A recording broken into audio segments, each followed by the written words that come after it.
meeting will be standard throughout the country. We thought about having them pre-print the Form 34B, as some people have suggested, including some observers, and then fill them manually. It would have been easier if we had only 2 candidates. Now that we have all these candidates, and you then have, in some places, you have 260 polling stations, asking returning officers to fill those by hand for 260 constituencies for 8 candidates, it's going to be prone to mistakes. So that is why we are going to maintain using Excel sheet or whatever format our staff agree to ensure that you minimize the errors. But forms will be standardized. That is the third thing that we'll be doing differently. The fourth thing that we'll be doing differently is that we have reconfigured our KIMS gadgets to transmit both the image and the text. So you will not have a situation like we had on August 8th, whereby we had 11,000 polling stations that did not transmit the forms, the results, because the system had been configured or transmitted the text without the forms, because the system had been configured at that time to be able to transmit only one. Now, the system has been reconfigured to ensure that both forms have to be transmitted. Both the form and the text have to be transmitted.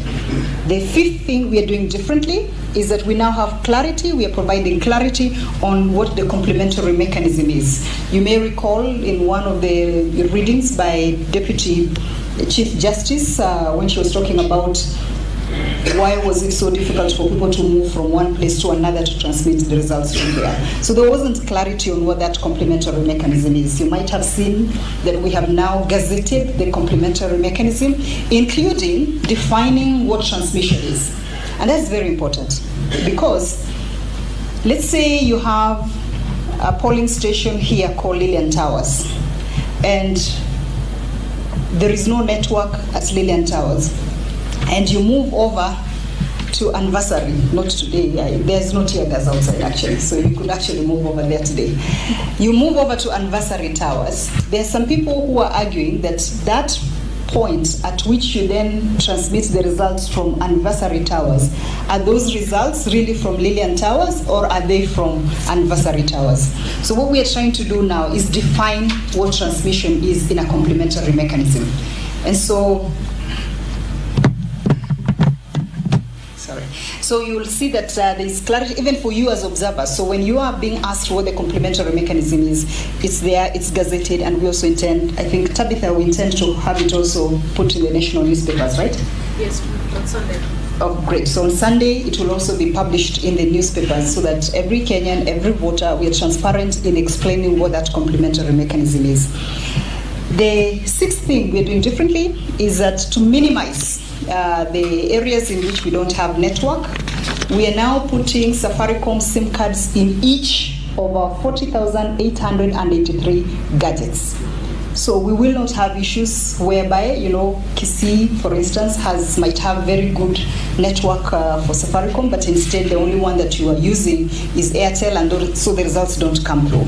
So we will be having Safaricom SIM card in each of our gadgets to ensure that we have more coverage of network.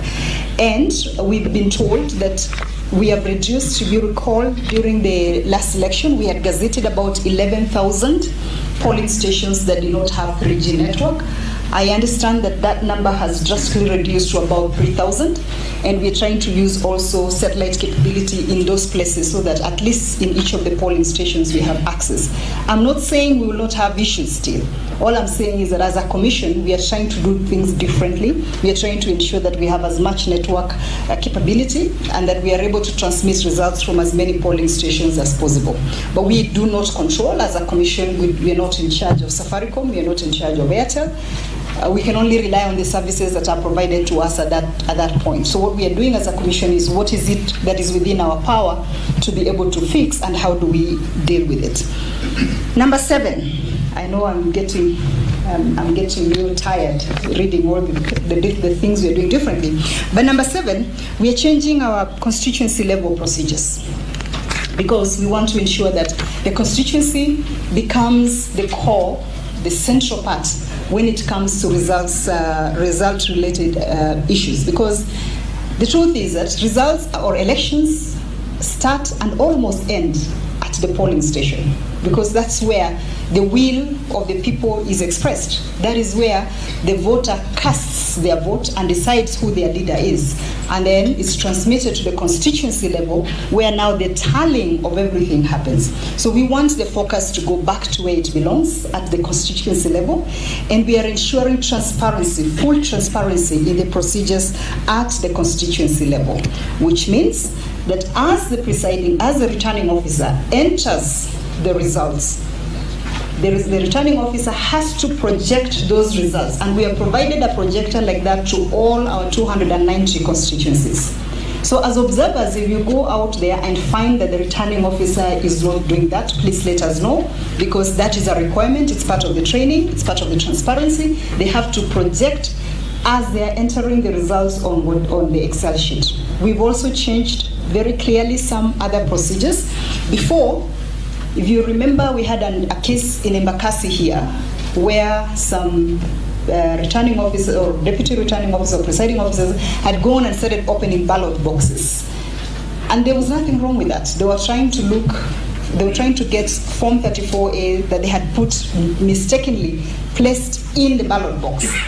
We didn't have a procedure for that. So we are also making very clear a procedure of what do you do in case, as a returning officer, you receive the presiding officer, and the presiding officer tells you that they have mistakenly placed the Form 34A, the original, inside the ballot box. So we are providing a procedure for how you retrieve that within the constituency tallying center.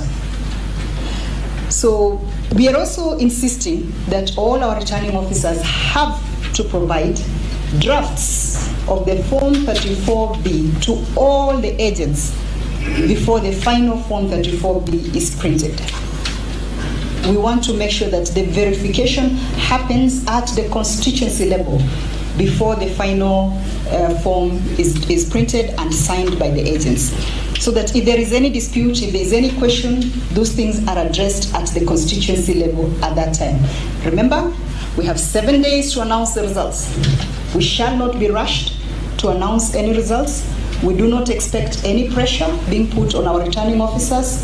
They have to ensure that they have verified the results, they have done what they need to do by the law, and once we are comfortable that that has been done, then we will announce the results. So that is an instruction that we've given to all our returning officers to take their time. The Constitution gives us 7 days, and there shall be no person who will pressure any of our returning officers to release those results before they accurately look at them, they confirm with the agents that the results are correct, and then print out the final version that they will send to Nairobi.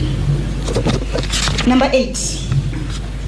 We've also made very clear what our results path is. So we have a very clear results path, which also we will be gazetting. I think we have gazetted that, Salome? Yes. Have we gazetted? We have gazetted the results path, or it should be in the process of being gazetted, because we want clarity so that people know what happens when I vote at the polling station. How does my vote move from the polling station to the constituency level, from the constituency level to the national level? So that results path is very clear, with every responsibility for each of our officers as you move along. And that's important for observers, because once you have that clarity of what the results path is, then you can hold us accountable. You can say, this is what you said your procedure was, but you didn't do this and you didn't do this. So we want to make sure that that results path is very clear and is available for all. Number 9 of the things we're doing differently is involvement of the media at all facets of our work. We have been in discussions with the Media Owners Association, because what we want to do is to ensure that there is live coverage of announcement of results at the constituency level. We had a lot of talk during, all the processes that results were not announced at the constituency level. Basically because there is no account of it, because the press did not cover that.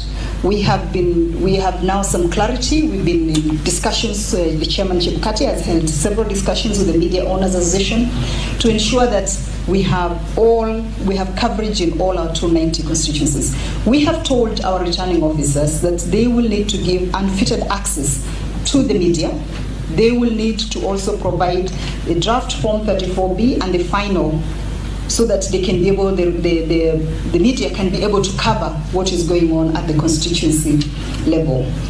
Lastly, among the things we're doing differently, and maybe on this I should really commend, honestly, the media for that initiative. It's very rare that you can find the media coming together in a consortium and avoiding, putting their business interest, commercial interest aside, being the ones breaking news from this place and working together and saying we'll collaboratively work together to ensure that we cover the entire country. So that is something that is commendable from the Media Owners Association and the media in general.